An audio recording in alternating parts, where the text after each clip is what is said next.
אבקת חלבון די מתי זיזומיה בשיתוף דנקן דונטס בטעם גלייז דונט, שזה בעצם דונט עם גלייז למעלה, אמור להיות בטעם קינמון וסוכר. 120 קלוריות, גרם אחד של שומן, 2 גרם של פחמימה, מתוך זה גרם אחד של סוכר שמקורו בחלב. ו-25 גרם חלבון. מומחית הדונט של המשפחה. מקור החלבון הוא חלבון מי גבינה מבודדים שעברו הידרוליזה, וחלבון מי גבינה מבודדים. יואו, הדונט הזה נראה טעים.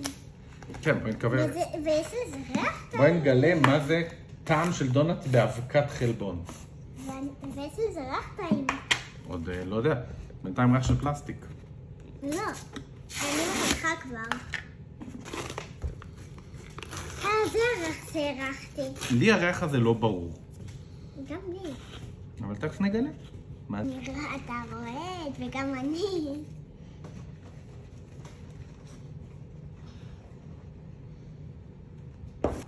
קודם כל חשוב, informed choice, מאשר את החומרים והמתכות פה.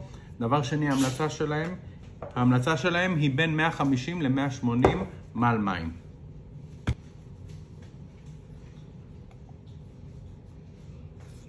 צבע מעניין. את רוצה מהכוס או מהשייקר? יאללה. לחיים? לחיים.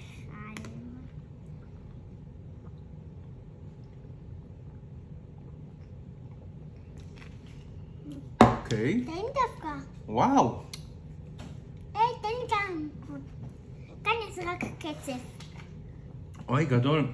זה ממש הטעם של הציפוי של הדונט. טעים או לא טעים? היה טעים. כשאבא מכין לעצמו שייק, בא לך עוד אחד? כן. אוקיי, זה מספיק, לא? יש לזה את הטעם של הציפוי של הדונט. אשכרה אפשר להרגיש את זה. אין פה דונט. זה אשכרה טעם כזה שמזכיר ציפוי לדונט. זה טעים. זה ממש טעים וכיפי. אין פה משהו קינמוני. אין פה, כמו שחשבתי, אבל ממש כזה מין סוכר כזה מצופה. תהנו. הגדולה שלי גם טעמה, אמרה שיש לזה טעם לחמנייתי. זה אשכרה כזה, מרגישים את השמרים, לא יודע איך להסביר את זה. חמוד לאללה, די מתי משחקים אותה. טעם מגניב להתנסות בו, תהנו.